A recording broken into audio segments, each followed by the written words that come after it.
She walked barefoot into the hotel lobby, hair-matted eyes, vacant, no name, no memory. The staff laughed. They saw a stray, but a kind single dad saw something else. He offered her a chair, a towel, and a haircut.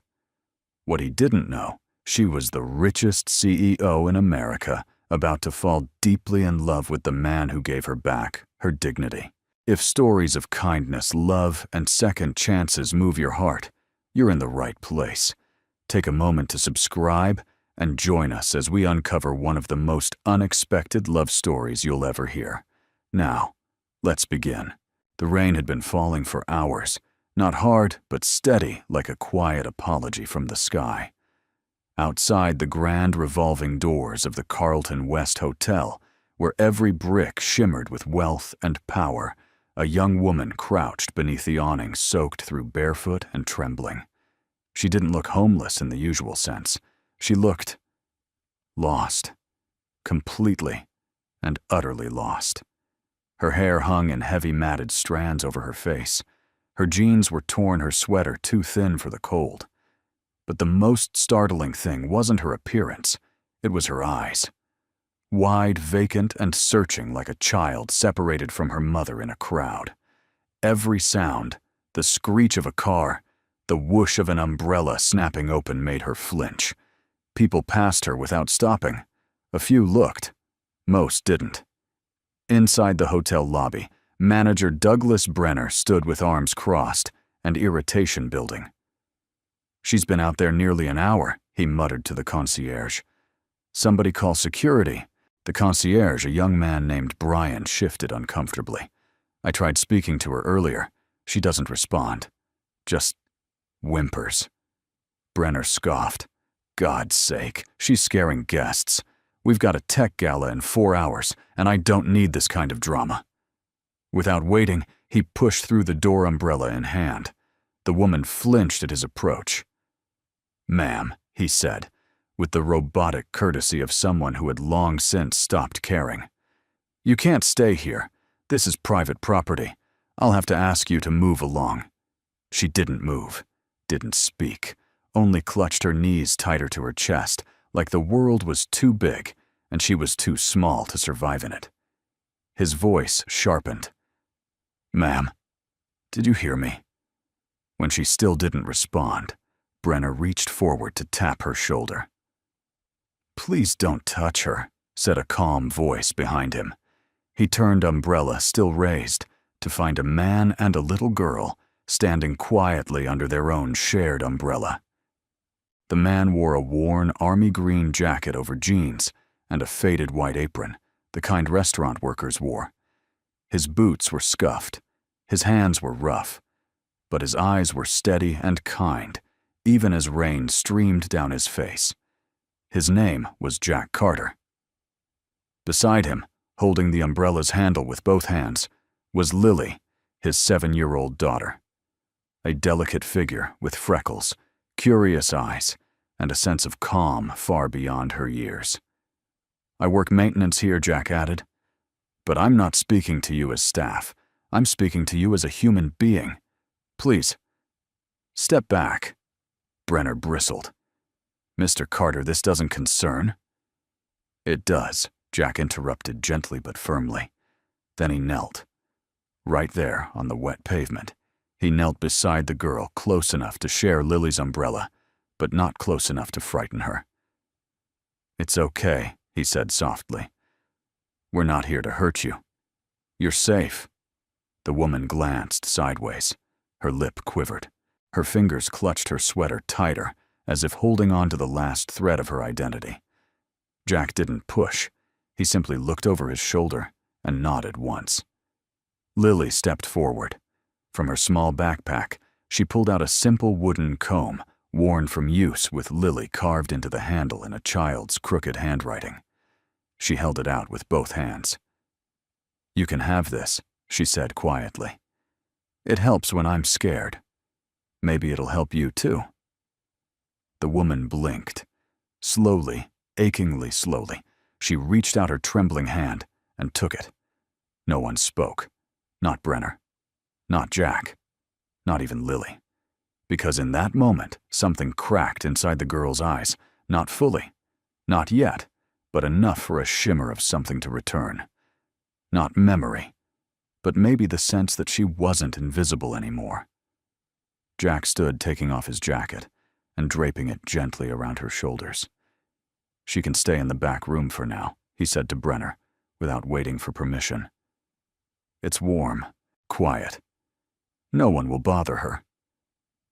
"You'll get written up for this," Brenner muttered. Jack looked at him, not angrily, just tired.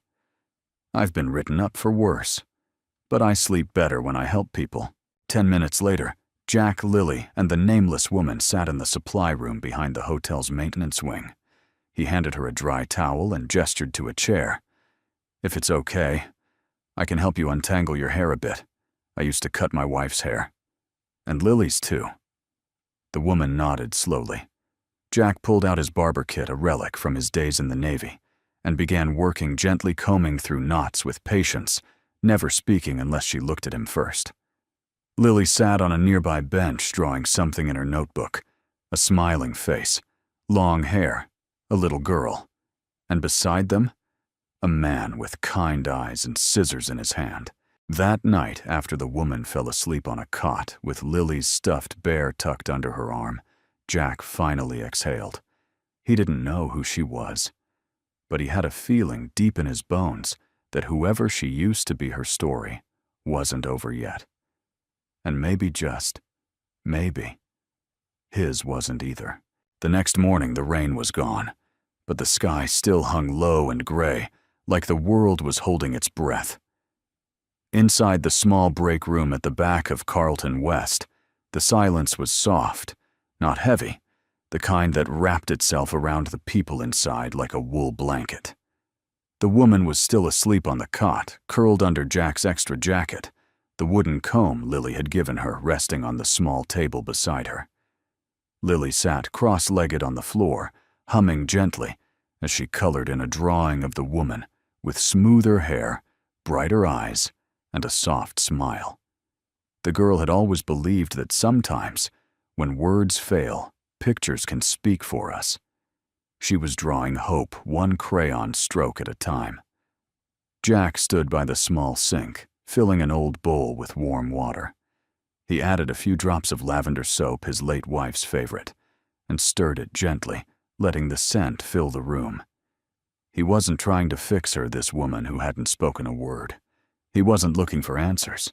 He just wanted her to feel like a person again. When she stirred, it wasn't with panic. Not this time. She blinked against the dim light, then looked at the small figure of Lily, who gave her a soft wave. And then her eyes found Jack, his calm presence steadying the room. "You're safe," Jack said, simply, his voice low. "You slept through the night. That's a good sign."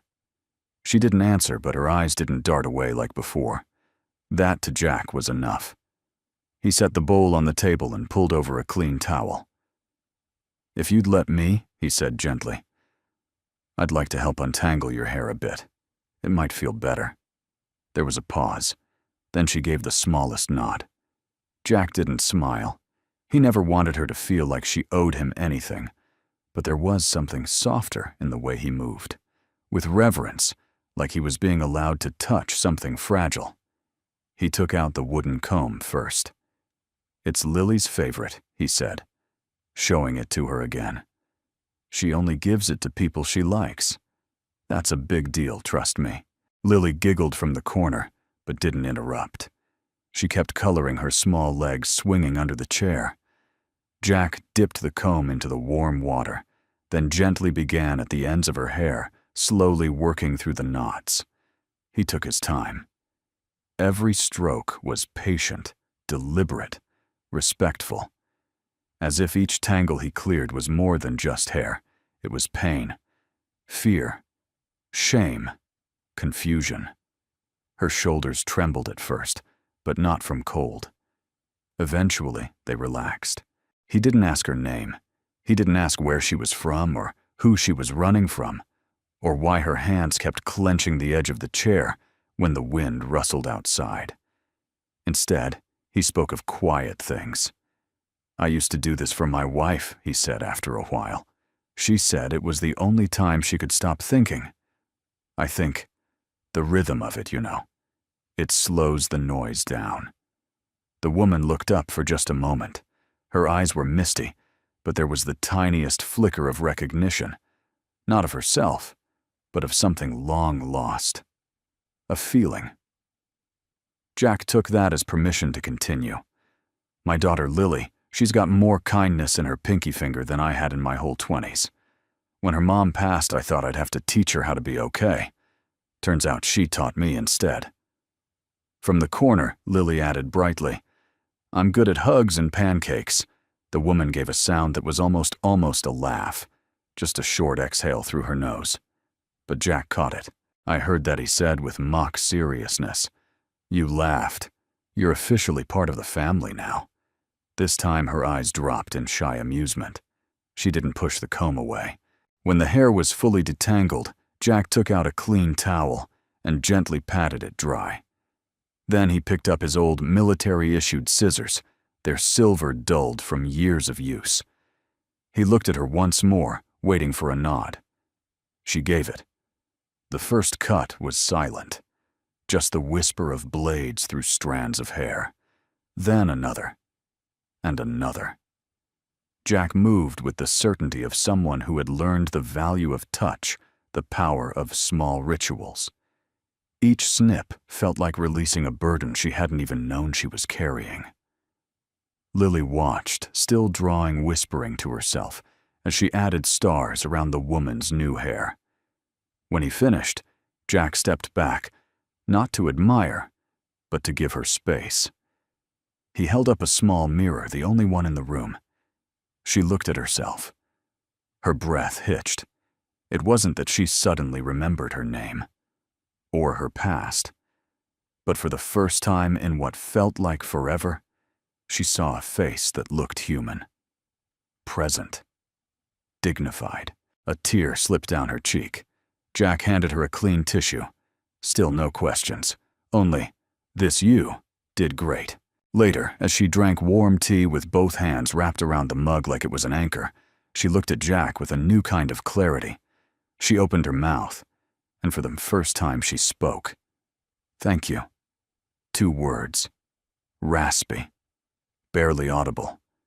But real. Jack nodded, eyes soft. "You're welcome." And Lily whispered, "Told you she could talk."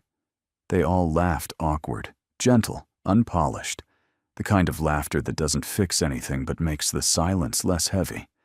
And outside, the clouds began to part, just enough for a little light to slip in. Jack's apartment was on the 3rd floor of a weathered walk-up 2 blocks from the hotel. The building was old, the carpet in the hallway worn thin, and the stairwell had a faint scent of dust and coffee. But the walls were clean, the plants on the windowsill were alive, and the door to Unit 3C was always unlocked when Lily was home. Inside the space was simple but warm, a place built not with money, but with care. Faded family photos in handmade frames lined the shelf. A pair of ballet shoes hung beside a hand-drawn calendar that said, "Lily's Important Days" in pink crayon. The kitchen table had only 2 chairs, but Jack quietly pulled out a folded stool from the closet and placed it at the end, then gestured for the woman to sit. She hesitated in the doorway. No one had invited her inside a home in a very long time. Not like this. Not with calm eyes and steady hands, and a child who offered her half a peanut butter sandwich like it was a sacred gift. Lily patted the spot next to her on the couch. "You can sit here. That's usually my stuffed bear's spot, but he said he's okay sitting on the floor today." The woman blinked, then sat. She still didn't speak much, but her eyes didn't dart around the room like they had in the hotel. She was starting to feel less afraid. Jack turned on a small electric kettle. "Hope you like chamomile. Lily says it's the best tea for people who are sad, but don't know why." "I saw it on YouTube," Lily chimed in, mouth full of bread. "And it smells like sleepy flowers." The woman smiled. A real one this time. small but full. Jack caught it, and without saying a word, reached into a drawer and pulled out a clean t-shirt and sweatpants, folded them neatly. You can use the shower. Fresh towels are under the sink. Take your time. Lily and I will start dinner. She took the clothes with both hands. Her lip trembled, but she held it together. The bathroom was tiny but spotless. The mirror above the sink was fogged over from the last time Jack had showered, and she didn't wipe it clean. She didn't want to see herself yet. She stepped under the water and let the warmth run down her spine, rinsing away more than just dirt. It was like layers of confusion, and fear melted slowly one at a time. She ran her fingers through her freshly cut hair, and for the first time since the accident, whenever that had been, she didn't flinch at her own touch. Dinner was nothing fancy grilled cheese sandwiches and tomato soup, but it tasted like something sacred, something earned. Jack didn't ask questions. Lily did enough talking for all of them, telling stories about her second-grade teacher, how she once tried to give the mailman a cupcake for being the bravest person ever, and how she was learning to whistle, but could only manage a sad snake sound so far. The woman listened quiet, but engaged eyes moving from Lily to Jack, and back again, like she was slowly figuring out what safety looked like.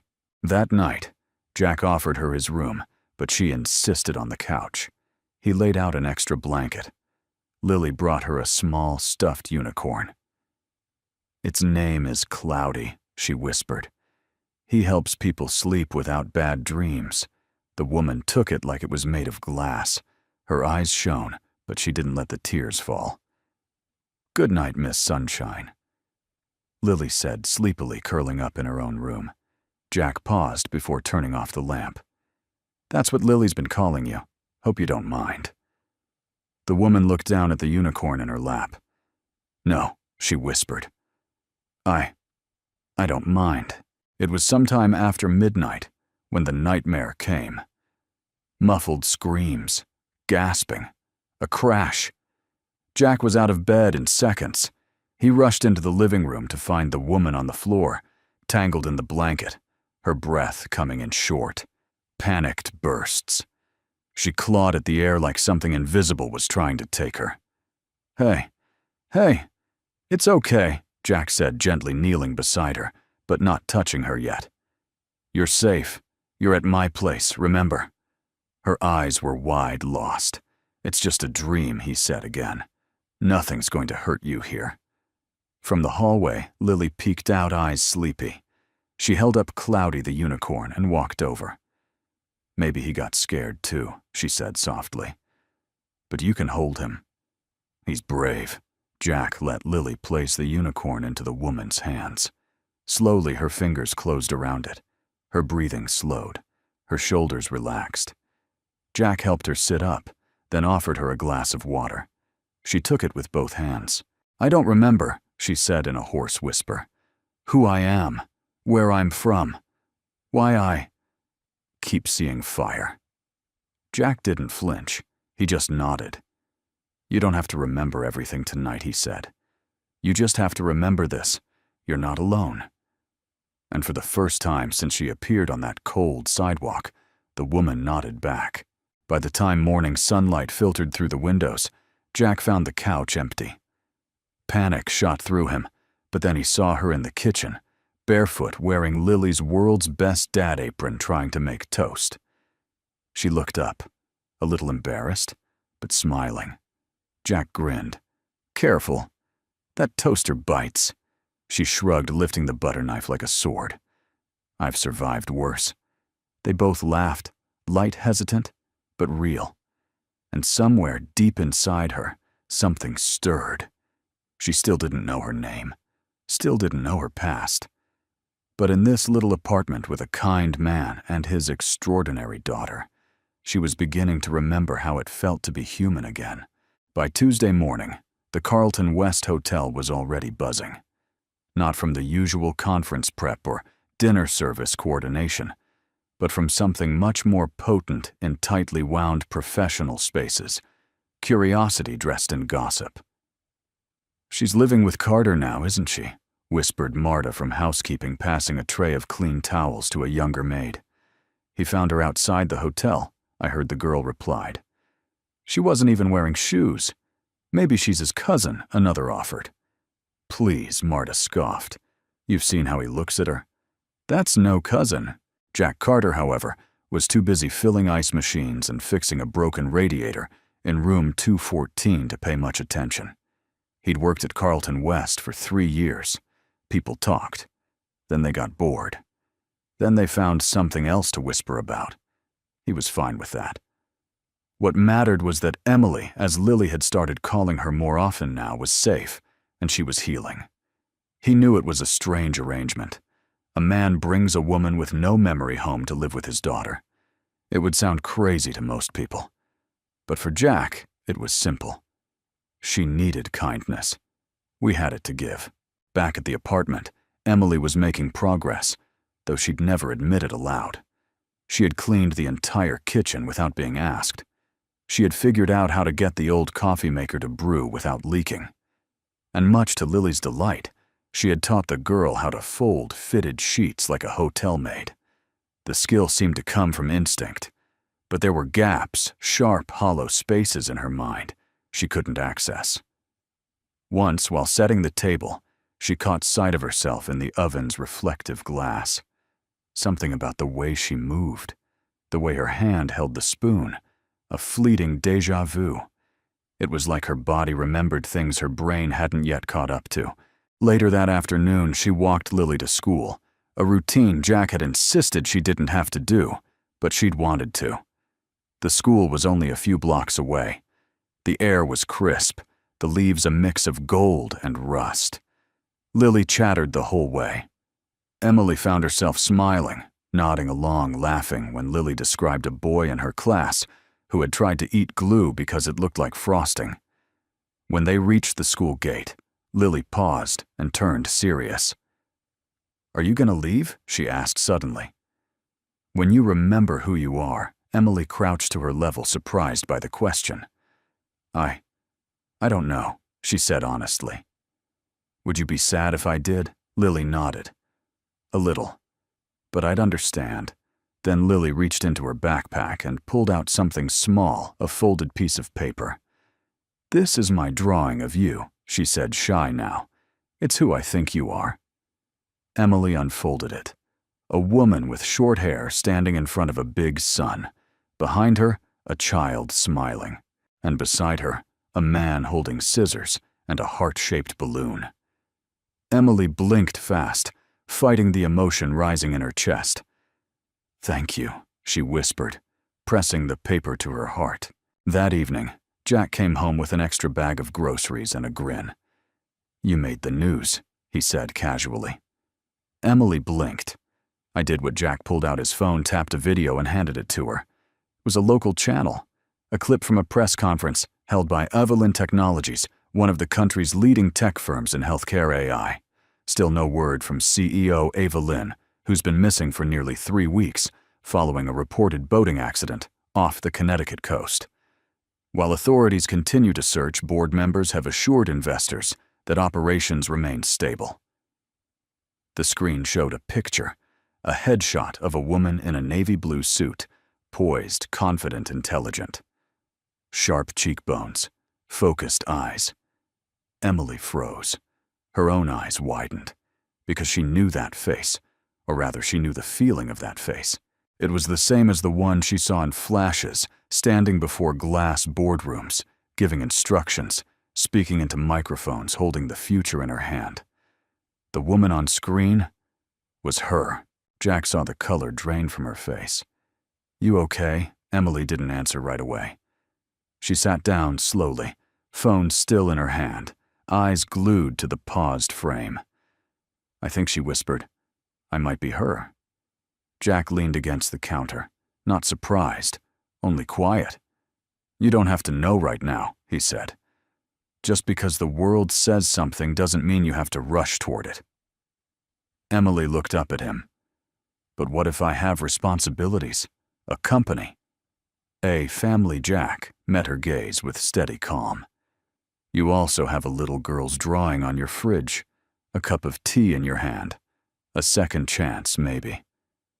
Silence settled between them, not heavy but thoughtful. That night, long after Lily went to bed, Emily stood in the hallway, staring at her own reflection in the living room window. This time, she didn't look away. The name Ava Lynn echoed in her mind, distant but undeniable. But here, in this apartment, with a girl who gave her drawings, and a man who never once asked her to be anything more than human, she wasn't sure which identity she wanted to return to. All she knew was, when Jack cut her hair, he didn't change who she was. He helped her feel worthy enough to find out. Emily had trouble sleeping that night, not because of fear, but because of clarity. Lying on the couch beneath the soft hum of the refrigerator and the distant rhythm of city sounds, she stared at the ceiling and tried to reconcile two truths: the woman on the television, and the woman holding Lily's crayon drawing to her chest like it was a passport back into something real. The second one felt more believable. By morning, Lily had already packed her school bag and was attempting to braid her hair in the hallway mirror. "I'm doing a French braid," she said proudly. "Miss Carter." Me, learned it on YouTube." Emily chuckled softly. "That's very international of you." Jack emerged from the kitchen holding 2 travel mugs of coffee. One he offered to Emily without a word. The other he sipped carefully while packing Lily's lunch. There was something so natural, so quiet and practiced in his movements, like all of this was second nature. Emily watched as he folded Lily's sandwich into parchment paper, tucked in a post-it note, with a hand-drawn smiley face, then slipped it gently into the brown paper bag. "You do this every day?" she asked. Jack didn't look up. "Yep. Started when she was 5. She used to cry if I didn't put a drawing in." Lily piped up. "I still cry if he forgets." Jack winked. Emily smiled, but behind her amusement was a growing ache. How long had it been since anyone prepared anything for her with that much care? Had she ever even paused long enough to do it for someone else? After Lily left for school, Jack returned to the kitchen. Emily stood nearby, still holding her coffee, unsure what to do next. "You okay?" Jack asked. She nodded, then paused. "You know, you never once asked me about myself." Jack raised an eyebrow. "You don't want me to?" "But aren't you curious?" she pressed. "I could be anyone. I could be trouble." Jack set down the dish towel and leaned against the counter, arms folded, not guarded, just calm. "I don't help people because I want something from them," he said. "I help them because I've been helped in ways I can never repay. By strangers. By one nurse in Afghanistan who stayed with me during a panic attack. By a kid who handed me half his sandwich when I hadn't eaten in 2 days. I believe kindness is the only thing that survives after everything else fades." Emily stared at him. It wasn't just what he said. It was the way he said it. Like it wasn't meant to impress or convince. Like it was simply the truth hammered into his bones through seasons of pain and quiet service. "So no," he added. "I don't care who you were. I care who you are. In here." He tapped his chest. "And so far, I like what I see." Emily felt tears burning unexpectedly behind her eyes. She looked away. "You have this annoying habit," she mumbled. Jack tilted his head. "Yeah, of saying exactly what someone needs to hear." Jack smiled. "That's Lily's fault. She says I've been trained well." Later that day, while Jack was at work, Emily ventured outside alone for the first time. She wasn't sure why she did it. Maybe because the apartment was starting to feel too comfortable, and comfort when you're not used to it can feel like a warning. She walked the streets slowly, hands tucked into the pockets of Jack's old army jacket. The fabric was worn but warm, like everything else about him. She passed a bakery, a park bench, a playground where children shrieked with laughter and swung toward the sky with reckless faith.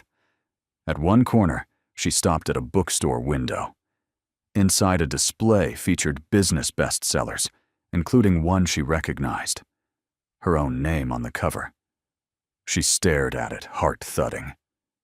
Ava Lynn Reinventing Healthcare, through AI and empathy. The photo on the back jacket was stiff, corporate, distant. She turned away. That wasn't her right now. Maybe that had never been her. When Jack returned home that evening, Emily was making dinner. It wasn't fancy, just pasta with jarred sauce and some garlic bread from the corner market, but it was hers. A gift. A thank you. Lily gasped when she walked in. "You cooked? That's amazing, Daddy," she cooked. Jack looked at the table, then at Emily. "Trying to steal my job, huh?" She shrugged, suddenly shy. "I thought maybe I could do something for you. For both of you." Jack didn't say anything, just stepped closer and placed a hand on her shoulder. It was the first time he touched her uninvited. And it wasn't romantic or possessive. It was a gesture of respect, gratitude, maybe even healing. After dinner, as they sat on the couch watching an old black and white movie with too many dramatic violins, Lily drifted to sleep against Emily's side. Jack rose quietly to get a blanket, draping it over them both. Then he sat across from them in the armchair, sipping tea. Emily looked at him across the room. "I went out today," she said softly. "Saw a book with my name on it." Jack nodded. "How'd it feel, like looking at a stranger who used to live in my bones?" He said nothing. Then she added, "But I also saw a little girl in a red jacket giving her cookie to a boy who dropped his. And I thought, that's the kind of world I want to live in, where people do that." Jack gave the smallest smile.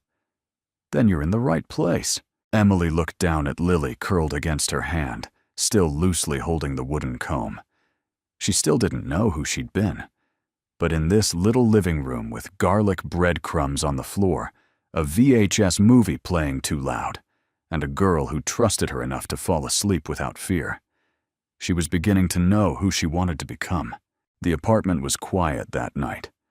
Not the awkward kind of silence that makes people fidget, but the kind that feels earned, like the house itself was exhaling after a long, full day. Emily stood at the sink, rinsing the last of the dinner dishes. The kitchen light buzzed softly above her. Jack was in the other room, sifting through a box he kept tucked beneath the couch. Old letters, tools, bits of soldering wire, and a harmonica wrapped in a faded handkerchief. Lily had already fallen asleep, curled up in her favorite blanket fort, made of 2 chairs and a quilt stitched with stars. The scene could have belonged to anyone, any ordinary evening in any quiet household. But for Emily, it was the closest thing to peace she'd known in, well, as far back as her fractured memory would allow. Jack returned with the harmonica, sitting at the edge of the armchair, elbows resting on his knees. He turned the instrument over in his hands, running a thumb along its edges. "I haven't played this in a while," he murmured. Emily looked over from the sink, drying her hands. "What made you stop?" He shrugged. "Life. Noise. Too many reasons, none of them good." He brought the harmonica to his lips and blew gently, just a warm-up note. It wavered in the air like smoke. Then, without another word, he began to play. It wasn't a performance, no grand gestures, just a simple aching tune that rose and fell like breath-tender nostalgic, full of some unnamed longing. Emily paused in the doorway, dish towel forgotten in her hands. Something about the melody. It wasn't just beautiful, it was familiar. Her body stilled, her eyes widened. She didn't know the name of the song, but she knew its shape, the way it curled around her heart, the way it reached into the buried parts of her and gently tapped. Images flashed in her mind, a glass hallway, a pair of black heels walking quickly, a soft voice saying, Don't forget your notes for the boardroom. Then another flash. The same melody played on a grand piano in a hotel ballroom, people standing applauding. She was on a stage, speaking, confident, polished. The lights in her mind flickered, then dimmed again. She swayed slightly where she stood. Jack noticed. Emily, she blinked, trying to focus. That song, where did you learn it? Jack lowered the harmonica, his eyes softening. Old Navy buddy used to play it on the bass. Said it was from some fancy tech gala he once snuck into. I guess it stuck with me. Emily sat down slowly at the kitchen table, hands trembling. I think I was there, she whispered. I saw that stage. The music. People clapping. I was wearing heels. Talking to someone important. Jack stayed quiet. He didn't press. He just let her speak. And I remember a name she added, eyes wide now. I think it's mine. Jack leaned forward. Ava, she said, voice barely audible. Ava Lynn. The room held its breath. Even the clock on the wall seemed to pause between seconds. Jack leaned back, slowly letting the name settle between them. I saw a book at the bookstore yesterday, she continued, with that name on the cover. And the face. It looked like me. Jack nodded, his expression unreadable. Do you believe me? She asked. He met her gaze directly. I believe you remember something. That matters. But what if I'm that woman, that CEO? What if I have responsibilities, stockholders, employees, people who think I'm dead? Jack didn't look away. Then I guess the next question is, do you want to be her again? Emily opened her mouth, then closed it. Because the truth was, she didn't know. She had lived these past few weeks without wealth, without recognition, without pressure. And for the first time in her adult life, she'd felt seen. Heard. Loved not for her resume, but for her presence. There was a kind of power in that, the kind no title could offer. She looked at Jack. You haven't changed, she said quietly. Should I have? No. That's what's strange. You helped me before you knew anything. You cooked for me. Let me sleep on your couch. Trusted me with your daughter. I helped a person, Jack said simply. Not a job title. Emily swallowed hard.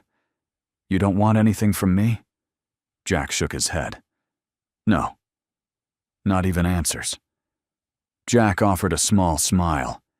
You've already given me something better. What you let Lily believe in people again. Emily looked away, blinking rapidly. Outside the window, the streetlight flickered and steadied. The world continued, unaware of the storm passing quietly inside her. She stood walking slowly toward Jack. Then, before she could talk herself out of it, she sat beside him on the armchair, their shoulders touching. Play it again, she asked softly.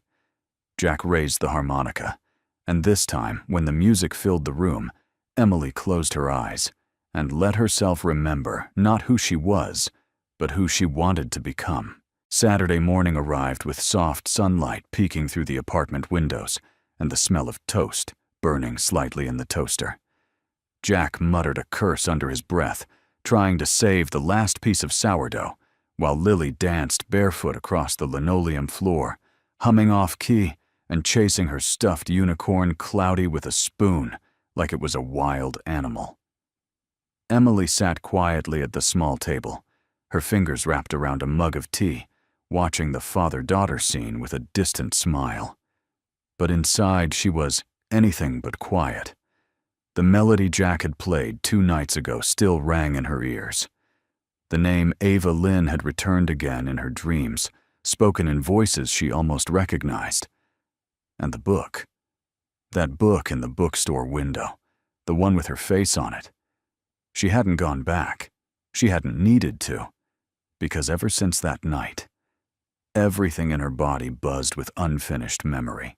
After breakfast, while Jack and Lily went to the farmer's market, Emily stayed behind. She stood at the mirror in the bathroom, the same one she used to avoid. This time, she wiped the steam off with the palm of her hand and stared at her own face. Her hair, still freshly cut, framed her cheekbones gently. Her skin was clearer now, her eyes not as hollow. But the woman in the mirror was still a mystery. She tilted her head. There. A scar near her left temple. Small, almost invisible beneath the hairline. Faint. Old. She touched it carefully, and like a gust of wind, blowing through an open door, memory flooded in fast, fragmented, and full of static. A yacht. White tablecloths. Laughter, wine glasses clinking. Then panic. Water. Screaming. A crash. Fire. Silence. Emily gasped and clutched to the sink. Her knees trembled, and she steadied herself with both hands, heart racing. That was it. The boating accident. The headlines. She had been on that yacht. She had fallen. Or jumped, she wasn't sure. But somehow, she had ended up alone ashore, wet and barefoot in the back of an alley near the Carlton West. Her hands shook. She stumbled into the living room and grabbed Jack's laptop from the shelf. It was old, took forever to boot, but she needed answers. When the browser finally opened, she typed, Ava Lynn. There were hundreds of results, business profiles, stock market impact updates, video clips of interviews where her own face stared back at her with sharp intelligence and perfect composure. Emily stared at herself. It was like watching a ghost that wore her face but not her soul. Her corporate photos looked pristine, robotic, full of achievement, but empty of life. She didn't recognize the woman on the screen. Not really. But the world did. When Jack and Lily returned, Emily was still on the couch holding the laptop like it was evidence in a crime scene. Jack entered with a bag of apples and a baguette under his arm. He took one look at her and slowed. You okay? She looked up, expression unreadable. I know who I am, she said quietly. Jack didn't say a word. He set the groceries down gently and sat beside her. I'm Ava Lynn, founder and CEO of one of the largest health tech companies on the East Coast. Net worth somewhere in the billions, apparently. I've given TED Talks. I've shaken hands with presidents. She trailed off. I've had my face on magazines I never bothered to read. But I don't remember the last time someone made me tea when I was sad. Jack nodded, thoughtful. What are you going to do? He asked. Emily looked at the screen, then at Lily, who was now lining up crayons in a perfect rainbow on the rug. I don't know. Jack leaned forward, resting his elbows on his knees. Do you feel like her? She shook her head. I feel like both. Or neither. He smiled softly. That makes sense. You're not going to try to push me back to that world. No, Jack said simply. Because I think the hardest part of losing yourself is that people rush you to remember, instead of letting you rediscover. Emily blinked back tears. Why are you like this? He gave a quiet chuckle. Bad knees. 3 tours. And a daughter who believes everyone has light in them if you just give it time. That night, as Lily snored lightly from her fort of pillows, Jack poured 2 cups of tea and handed one to Emily on the balcony. The stars peeked out between the city haze. The noise was distant enough to be soothing. I might need to go back, Emily said after a long silence. Not now, but eventually. If only to close the loop. Jack nodded. You will when you're ready. She looked at him, eyes shimmering. But I want to say something first. Jack turned. Emily took a shaky breath. If the world expects me to be a giant, I want you to know. I only remembered who I was because someone treated me like a person. Not a name. Not a ghost. Not a problem to be solved. Jack didn't respond with words. He simply lifted his cup toward her in a quiet toast. To remembering the right parts, he said. Emily clinked her mug against his heart, full of ache and clarity. And for the first time since she washed up on that sidewalk, she didn't feel lost anymore. The first sign came on a Tuesday. A black SUV pulled up in front of Carlton West just before noon. It wasn't unusual to see expensive vehicles at the hotel, but this one didn't belong to a guest, or a vendor, or even the occasional celebrity who dropped in for privacy and polished service. This car had tinted windows, government plates, and when the doors opened, two sharply dressed men in dark suits stepped out, followed by a woman in heels and a crisp navy suit. Her voice was clipped, efficient. "We're here regarding the Ava Lynn case." Marta from housekeeping overheard and nearly dropped her mop. By 1:09 p.m., the news had already reached Jack. He was fixing a leaky faucet in room 412 when his radio buzzed. "Jack, you need to come to the manager's office, now." He didn't ask why. He wiped his hands, packed his tools, and headed downstairs. The air in the hallway was different, electric, suspicious, as if truth itself was about to walk out from the shadows and demand attention. Inside the office, Douglas Brenner was sweating more than usual. "Jack," he began, not meeting his eyes. "These folks are with the missing persons unit. And a representative from Ava Lynn Technologies." The woman in the navy suit gave a sharp nod. Jack's pulse quickened. They showed him a photo Emily polished and sleek in a professional portrait. The hair was longer, the makeup more pronounced, the suit perfectly tailored. "Have you seen this woman?" Jack looked at the photo, then at the investigators. Then carefully he nodded. They didn't arrest him. They didn't accuse him of anything. But the implication hovered like smoke. "You brought her into your home?" the woman asked, without notifying the authorities. She was terrified. Cold. "Couldn't speak," Jack replied. Voice steady. She didn't even know her own name. She wasn't a missing CEO. She was just a human being.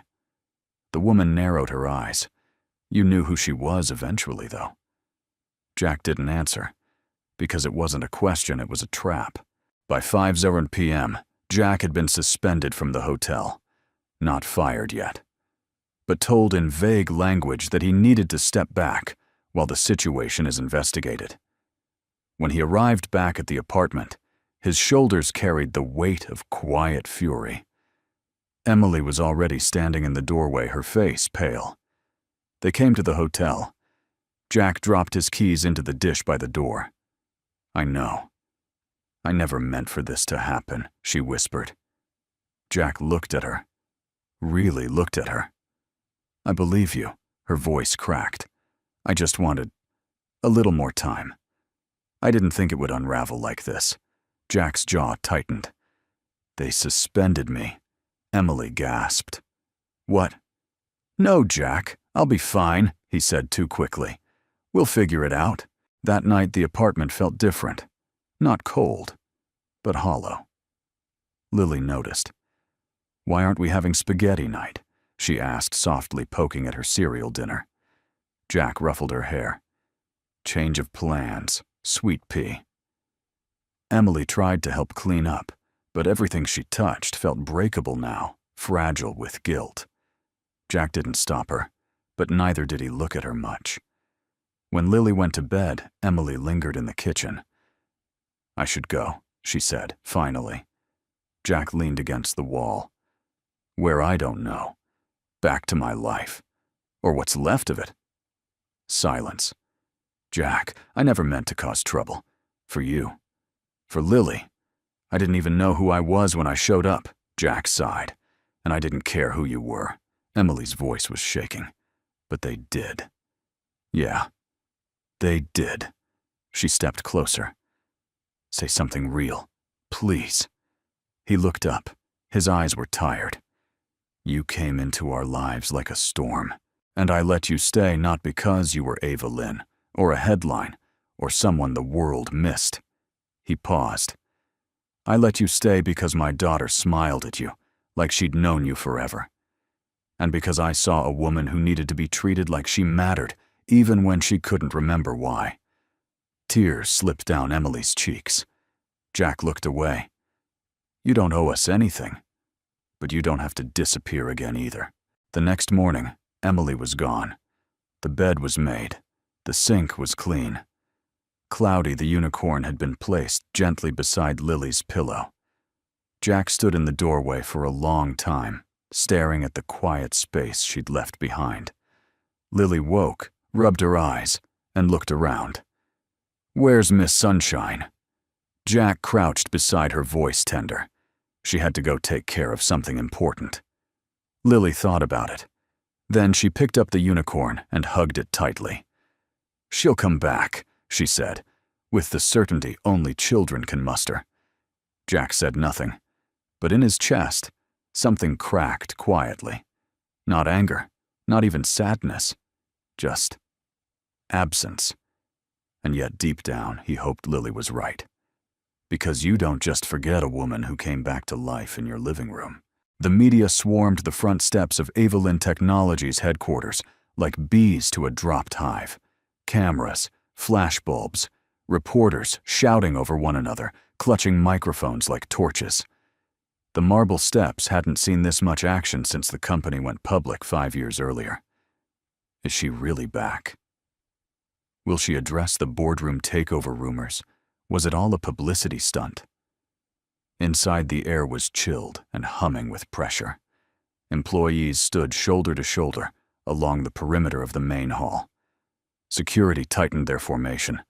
The CEO's podium stood at the center, bathed in sterile white lighting. Behind the curtain, Ava Lynn formerly. Emily, always, stood alone. No assistant, no makeup artist, no publicist. Just a woman in a navy blouse and slacks, her freshly cut hair brushing just above her shoulders. Around her neck, hanging from a simple chain, was Lily's wooden comb, worn smooth at the edges. Ms. Lynn, a young staffer, peeked behind the curtain. "They're ready for you." Ava turned slowly. Her expression was unreadable, but her eyes were calm. For the first time in her adult life, she wasn't stepping onto a stage to prove anything. She stepped into the light. The room erupted in flashes. She raised one hand, not for power, but for peace. "Thank you all for coming," she said. Her voice carried not with force, but with quiet certainty. "I won't take much of your time. I know there's been speculation, worry, headlines. I understand." She paused. "You're expecting me to return with a long explanation, or a triumphant speech, or at least a polished strategy for what comes next." She let that linger, then softly added, "But the truth is, I don't have one." A murmur rippled through the room. Ava looked out across the sea of eyes, some anxious, some skeptical, some hopeful. "I lost myself," she said simply. "Not just in the accident, but long before that. I was living to win, to build, to control, and in the process, I forgot how to just be." Another pause. Longer this time. While the world searched for me, I was sitting on a couch in a third-floor apartment drinking chamomile tea and learning how to fold laundry again. I was coloring with a child, listening to harmonica music, peeling potatoes, some laughter, some confusion. And it was in those moments, quiet, ordinary ones, that I found the part of me that success had drowned out the human part. At the edge of the crowd, Ava noticed a few employees blinking fast.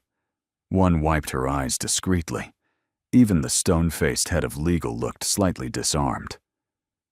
"I stand here today not to reclaim a title," Ava continued, "but to redefine it.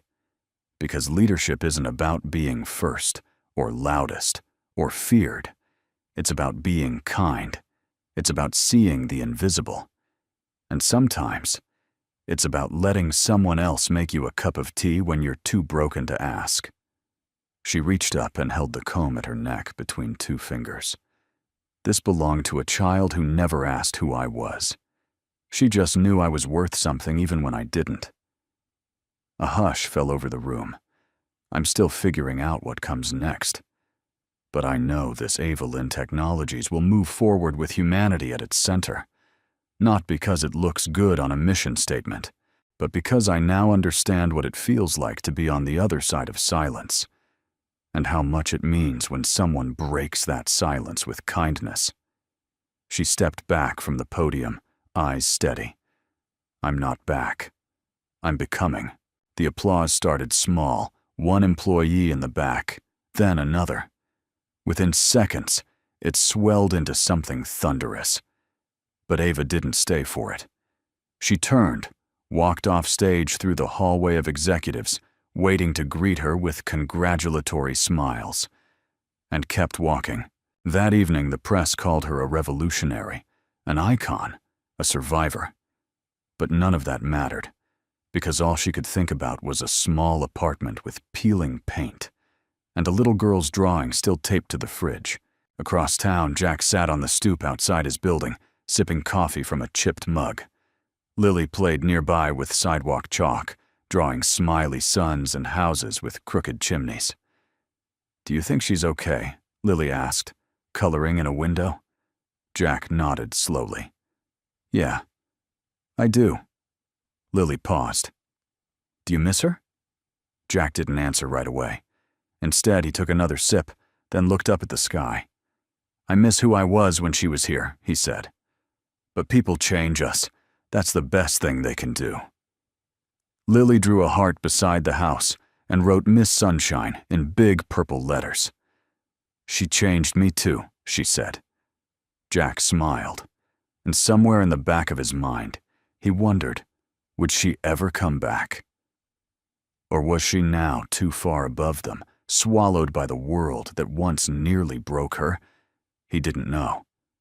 But he hoped. Because some stories don't end at the press conference. They begin again, quietly, gently, where no one's looking. The days passed in small, quiet ways.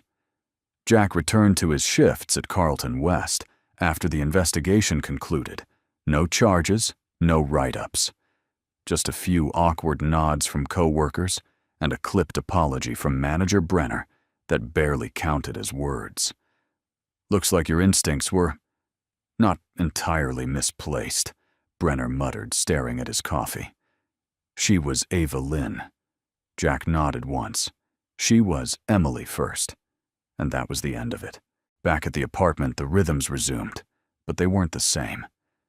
Lily still made pancake faces on Saturday mornings. Jack still fixed squeaky door hinges and unclogged the tub like clockwork. But something had shifted. A note missing from the cord. Sometimes Jack caught himself turning his head too quickly, expecting to hear her voice, or reaching into the cupboard and finding the teacup she always used, and pausing, or noticing that Cloudy the unicorn was no longer sleeping on the couch pillow. Lily didn't talk about it much, but she started writing little notes and hiding them around the apartment. Notes like, "Miss Sunshine will come back. Maybe for my birthday. Dad, maybe we can go visit her tower. Do you think she still likes grilled cheese?"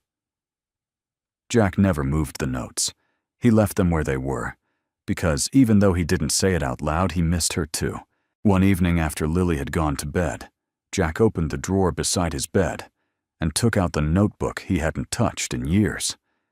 It was an old brown journal, edges curled, pages yellowed with time. He'd used it during deployment to write letters. He never sent letters to his wife, to his parents, to the version of himself he wasn't sure still existed.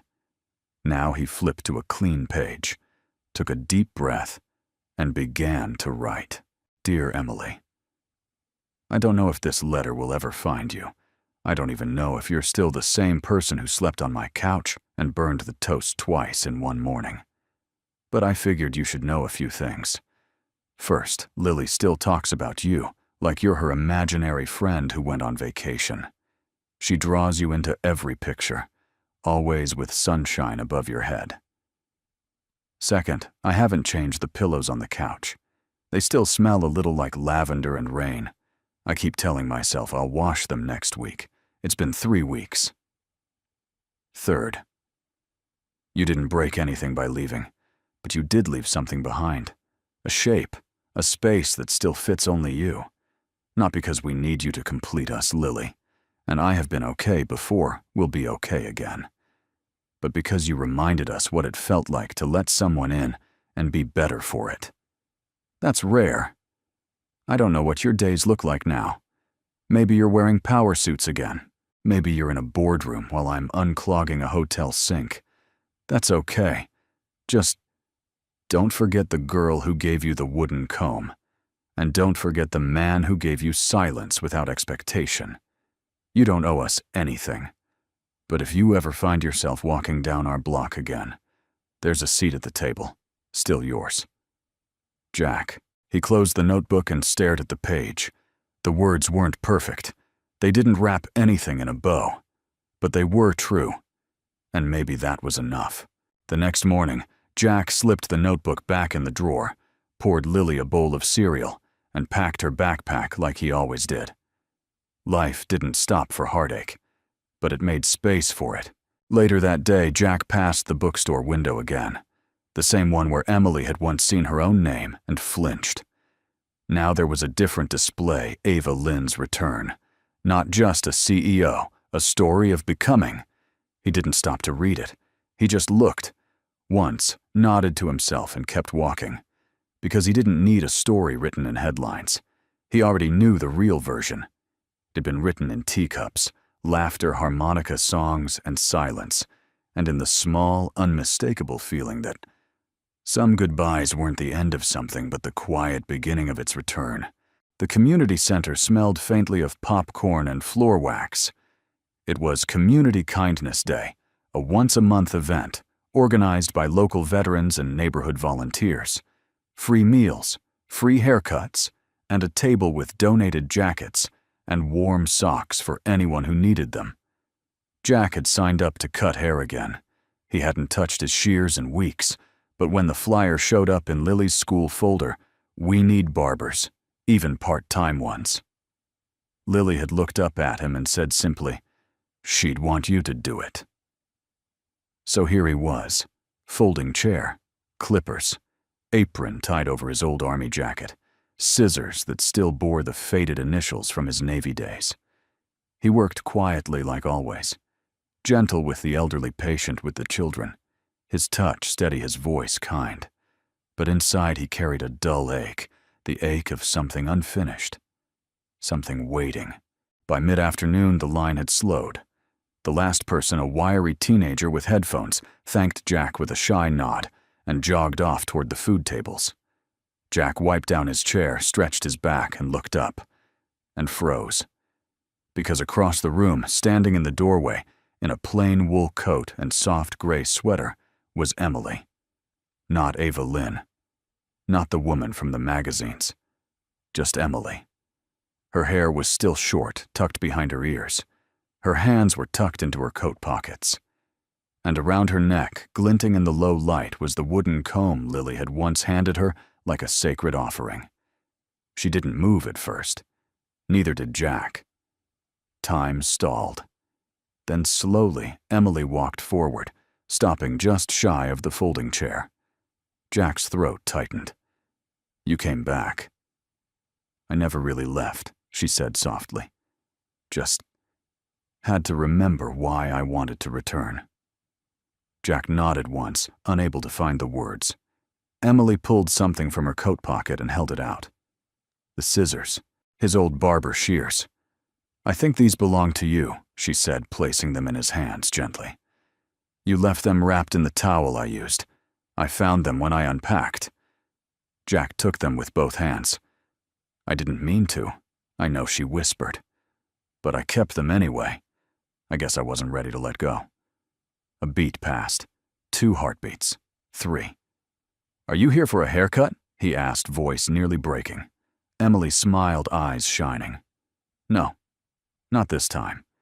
Jack chuckled quietly, then gestured to the folding chair. Still warm, though. She shook her head, stepping closer.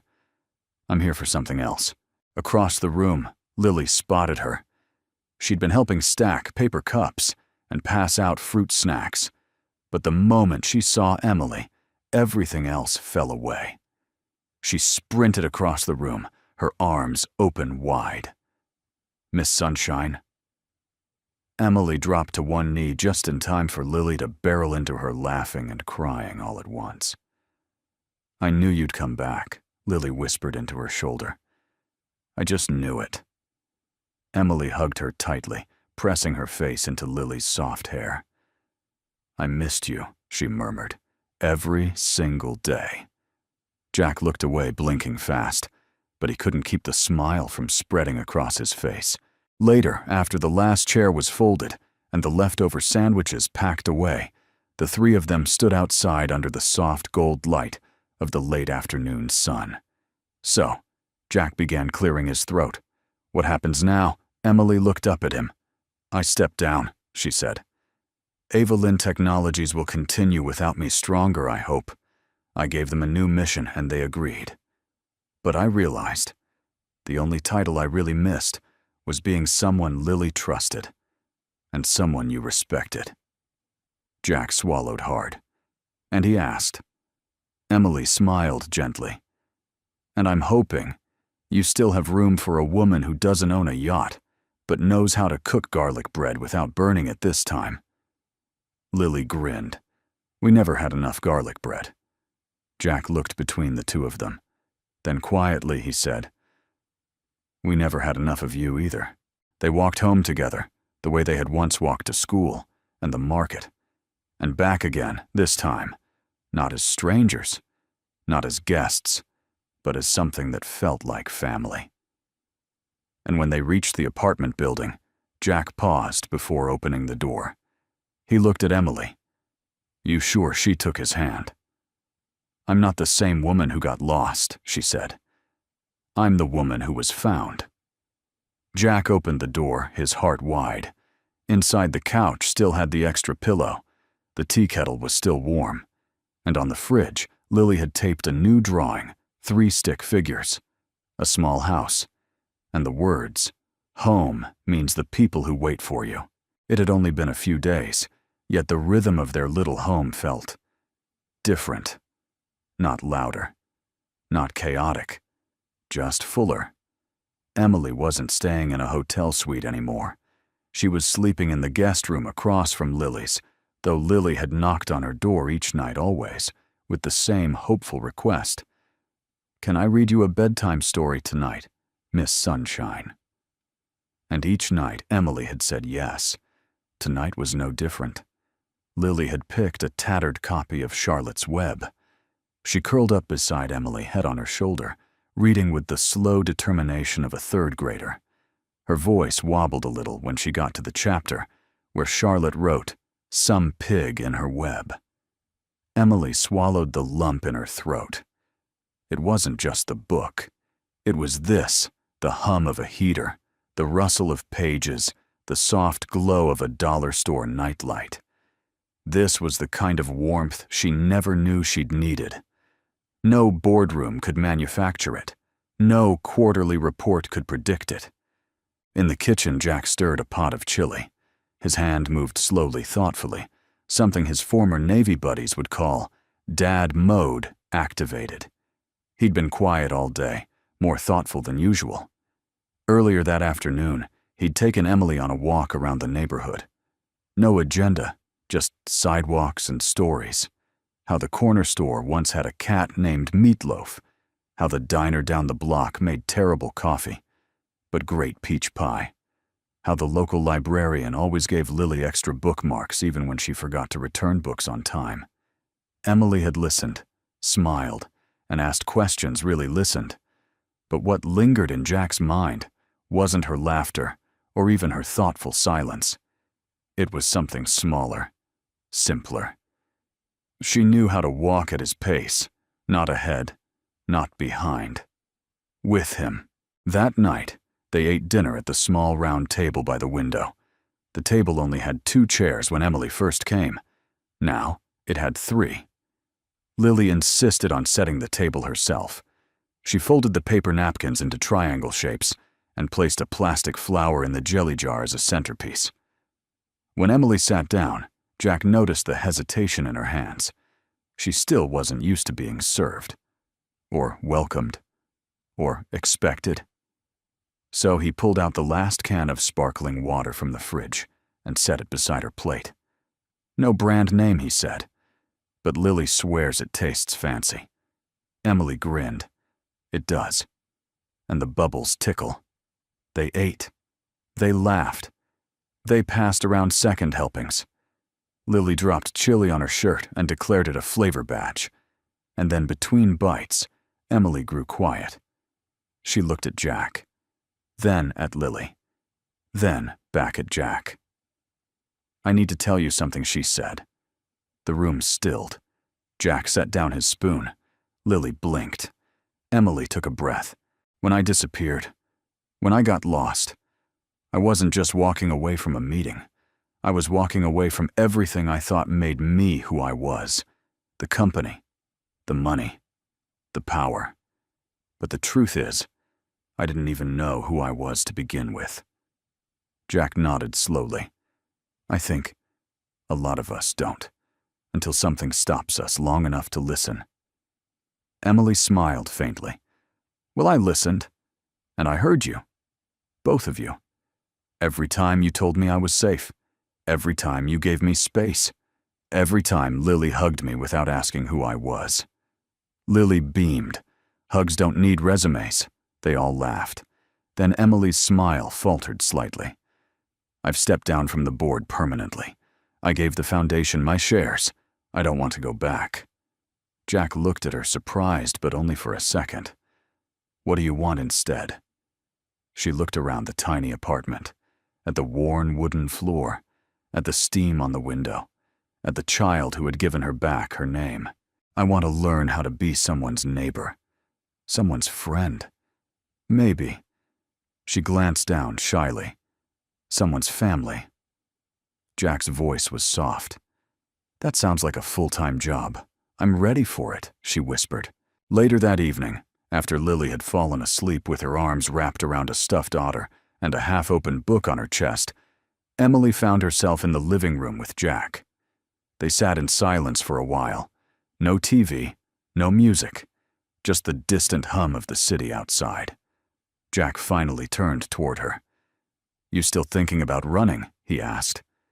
Emily shook her head. "Not anymore. I've already arrived." He reached across the small couch and took her hand. No kiss. Not yet. Just fingers, finally intertwining. Outside, snow began to fall soft, hesitant flakes dusting the windowsill like powdered sugar. Inside, 3 toothbrushes now sat in the cup by the sink, 3 shoes near the door, and 3 lives no longer waiting to begin, but already unfolding one warm evening at a time. Spring had arrived in soft, silent waves. The apartment window, once frosted and gray, now welcomed golden morning light that danced on the kitchen floor. Birds chirped from the tree outside, and the world felt like it had taken a long, gentle breath. Jack stood in the tiny backyard, a blanket of grass beneath his boots, an old flannel shirt rolled at the sleeves.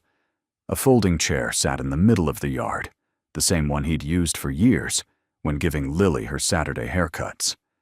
Today, that chair was for Emily. She stepped outside slowly, a mug of herbal tea in her hand, wearing a simple sundress that fluttered just below her knees.